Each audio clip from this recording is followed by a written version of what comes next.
कि भारत की अखंडता और एकता पे प्रहार भी कर दे, उसकी सांस्कृतिक धरोहर पे प्रहार कर दे, तो भी क्या फर्क पड़ता है। Can't really discuss them, so then they have to do the whole scepter thing, lying down and doing all that. Bharat जोड़ो यात्रा की असीम सफलता के बाद राहुल गांधी जी अब विदेश जोड़ो यात्रा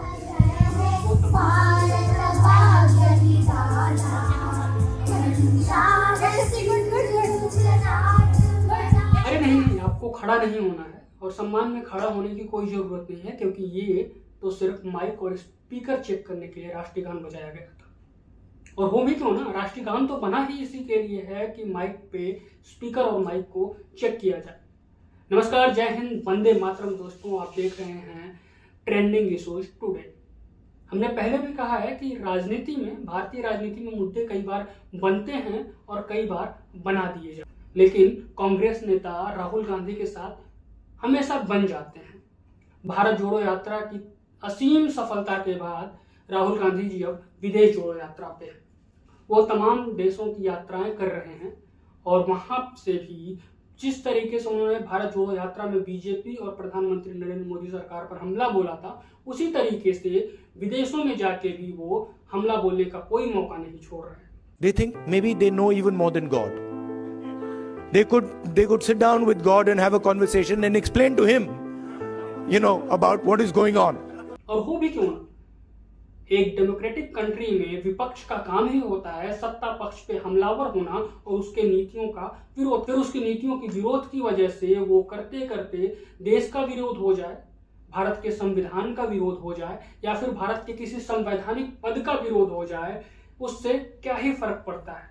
या फिर ये कहें कि भारत की अखंडता और एकता पे प्रहार भी कर दे, उसकी सांस्कृतिक धरोहर पे प्रहार कर दे, तो भी क्या फर्क पड़ता है। Can't really discuss them, so then they have to do the whole scepter thing, lying down and doing all that.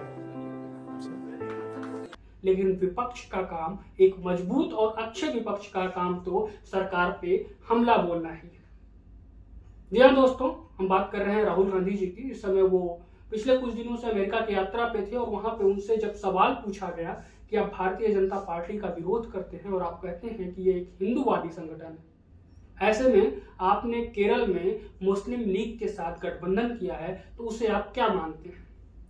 सवाल छूटते ही राहुल गांधी ने जवाब दिया कि मुस्लिम लीग एक सेक्युलर पार्टी है। मैं इस बहस में नहीं जाऊंगा कि किसने क्या किया और पीछे क्या रहा, लेकिन एक बार इस मुद्दे को मैंने भारत का एक युवा होने के नाते सर्च करने की कोशिश की और समझने की कोशिश की कि आखिर मुस्लिम लीग है क्या, क्योंकि मेरे दिमाग में मुस्लिम लीग का मतलब जिन्ना वाली मुस्लिम लीग ही थी, और जिन्ना की मुस्लिम लीग मतलब भारत का बंटवारा, तो ऐसे को आप डेमोक्रेटिक पार्टी कैसे कह सकते हैं। बहरहाल मैंने जब रिसर्च की, थोड़ा बहुत पढ़ा, तो पता चला कि नहीं, ये वो वाली मुस्लिम लीग नहीं है जिसे जिन्ना ने बनाया था, बल्कि ये दूसरी मुस्लिम लीग है जिसका नाम है IUML, जिसका मतलब है Indian union of Muslim league. अब जरा इसका इतिहास भी समझ लेते हैं और जिन्ना वाली मुस्लिम लीग को भी समझने की कोशिश करते हैं। जिन्ना की मुस्लिम लीग जब बनी, भारत का बंटवारा हुआ और पूर्वी पाकिस्तान और पश्चिमी पाकिस्तान बन गया। 1948 में जिन्ना की मौत के बाद मुस्लिम लीग टूट गई और पाकिस्तान में वो सिर्फ मुस्लिम लीग बन के रह गई। वहीं पश्चिमी पाकिस्तान में, यानी जो वर्तमान का बांग्लादेश है, वहां आवामी लीग के नाम से जानी जाने लगी। साउथ इंडिया यानी दक्षिण भारत का एक मुस्लिम नेता जिसने 1920 में कांग्रेस ज्वाइन किया था, 1947 में उसने मुस्लिम लीग को भारत में रिवाइव करने की बात कहनी शुरू कर दी, जिसे भारत के प्रधानमंत्री पंडित जवाहरलाल नेहरू ने खुद अपोज किया और कहा कि भारत में ऐसे संगठन की कोई जरूरत नहीं है। उस नेता का नाम था मोहम्मद इस्माइल। पंडित नेहरू ने मोहम्मद इस्माइल पर दबाव बना के और रिवाइव करने, जो इंडियन मुस्लिम लीग थी उसको रिवाइव ना करे, इसके लिए उन्होंने लॉर्ड माउंटबेटन से भी कहा था, लेकिन फर्क नहीं पड़ा और मुस्लिम लीग रिवाइव कर दी गई। दरअसल उस दौर में जब पूर्वी पाकिस्तान और पश्चिमी पाकिस्तान बना, उस समय दक्षिण भारत में भी एक संगठन था जो एक दक्षिणी पाकिस्तान यानी साउथ पाकिस्तान बनाने की तैयारी कर रहा था। उस संगठन का मानना यह था कि दक्षिण भारत में भी एक पाकिस्तान बनेगा जो कि पूर्वी पाकिस्तान और पश्चिमी पाकिस्तान के साथ मिलकर काम करेगा। पश्चिमी पाकिस्तान यानी वर्तमान का बांग्लादेश और उस दौर का पश्चिमी पाकिस्तान था। दक्षिण भारत के उस नेता का नाम था कासिम रिजवी। कासिम रिजवी जो MIM संगठन चलाना था। MIM का मतलब मजलिसे इत्तेहादुल मुस्लिमीन, जो एक दक्षिणी पाकिस्तान की मांग कर रहा था, जिसे बाद में ऑपरेशन पोलो के दौरान उन संगठन को या उन अलगाववादियों को कुचल दिया गया। कासिम रिजवी को जेल में डाल दिया गया, लेकिन कुछ सालों बाद कासिम रिजवी ने गृह मंत्री जी से माफी मांगी और उसे फिर पाकिस्तान जाने दिया गया। और इसी क्रांति और इसी अलगाववाद के चक्कर में मुस्लिम लीग, जिन्ना की मुस्लिम लीग को समर्थन करने वाले 133 नेता जो थे वो भारत से पाकिस्तान नहीं जा पाए, क्योंकि उनकी मंशा ये थी कि भारत में ही एक और पाकिस्तान दक्षिण में बनेगा। अब वो ना तो पाकिस्तान जा पाए और फंस के यहीं रहे। उनकी मानसिकता अभी भी जिन्ना की अलगाववादी नीति का समर्थन करना था। कासिम रिजवी ने 1947 में जब रिवाइव करने की बात कही भारत में भी मुस्लिम लीग को, तो उस 133 नेताओं में से 33 नेता ऐसे थे जिन्होंने इसका समर्थन किया और कहा कि हाँ, अभी भी भारत में मुस्लिम लीग की जरूरत है। बाद में 1956 में मद्रास प्रेसिडेंसी से टूट के एक अलग राज्य बना जिसका नाम था केरल। केरल राज्य बना और केरल में ये पार्टी चुनाव लड़ी। 1956 में केरल में पहली बार चुनाव हुआ। उस दौरान भारत के प्रधानमंत्री पंडित जवाहरलाल नेहरू जब केरल पहुंचे तो उन्होंने खुले तौर पे मुस्लिम लीग का विरोध किया और उन्होंने कहा कि ये पार्टी केवल और केवल भारत में आतंकवाद को जन्म देगी। एक इंटरव्यू के दौरान भी पंडित नेहरू ने इस पार्टी का खिलाफत की थी और यही कहा था कि ये एक आतंकवाद और जिहादवाद को बढ़ावा देगी। जिसके बाद पंडित नेहरू ने कहा था कि कांग्रेस इस पार्टी को क्रश कर देगी, लेकिन वक्त दर वक्त बीतता रहा और ये पार्टी मजबूत होती रही।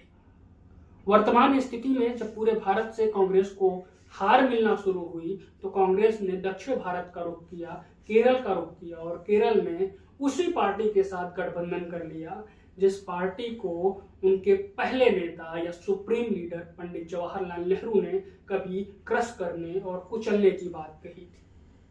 जिसके बाद राहुल गांधी के इस बयान के बाद जब बवाल हुआ भारतीय राजनीति में, भारतीय जनता पार्टी ने उन्हें निशाने पे लेना शुरू किया, तो कांग्रेस नेता पवन खेड़ा ने प्रेस कॉन्फ्रेंस करके भले ही भारतीय जनता पार्टी पे निशाना साधा हो, लेकिन अंतर्मन से वो भी जानते हैं ये पार्टी कितनी सेक्युलर पार्टी है।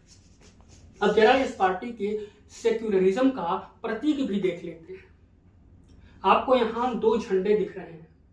एक झंडा ऑफिशियल झंडा है जिन्ना वाली मुस्लिम लीग का और दूसरा झंडा है भारत की मुस्लिम लीग। इन दोनों झंडा में अंतर सिर्फ इतना है कि जिन्ना वाली झंडे में चांद और तारे का मुंह दूसरी दिशा में है और इसके चांद और तारे का मुख बदल दिया गया है, दिशा बदल दी गई है।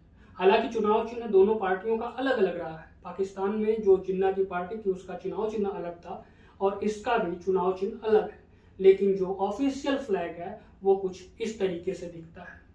जरा इस ऑफिशियल फ्लैग को देख के आप डिसाइड करिए कि इसमें भारत की संस्कृति और सभ्यता किधर नजर आती है। अब जरा इसकी नेताओं की बात कर लेते हैं। मैंने थोड़ा सा इंटरनेट पे रिसर्च करने की कोशिश की और इस पार्टी के नेताओं की लिस्ट, जब से इस पार्टी का गठन हुआ है तब से लेके आज तक इस पार्टी के नेताओं की जब मैंने लिस्ट निकाली तो इस पूरी पार्टी में किसी दूसरे समुदाय यानी एक विशेष समुदाय को छोड़ के किसी दूसरे समुदाय का एक भी नेता मुझे नजर नहीं आया। ये इस पार्टी के सेक्युलरिज्म का प्रतीक है और भारत का विपक्ष आखिर इतना कमजोर हो गया है कि उसे सही गलत के बीच का फर्क भी समझ में नहीं आ रहा है। अब जरा उस वीडियो पे आ जाते हैं जो वीडियो हमने शुरू में आपको दिखाया था। ये वीडियो बताया जा रहा है, दावा किया जा रहा है कि ये वीडियो राहुल गांधी के कार्यक्रम का है जिसमें जब राष्ट्रगान बजाया गया तो एक भी आदमी खड़ा होकर राष्ट्रगान का सम्मान नहीं कर रहा था। जिसके बाद ऑर्गेनाइजर ने माइक से अनाउंस किया कि आप लोग बैठे रहिए, ये सिर्फ माइक टेस्टिंग और स्पीकर टेस्टिंग के लिए बना है।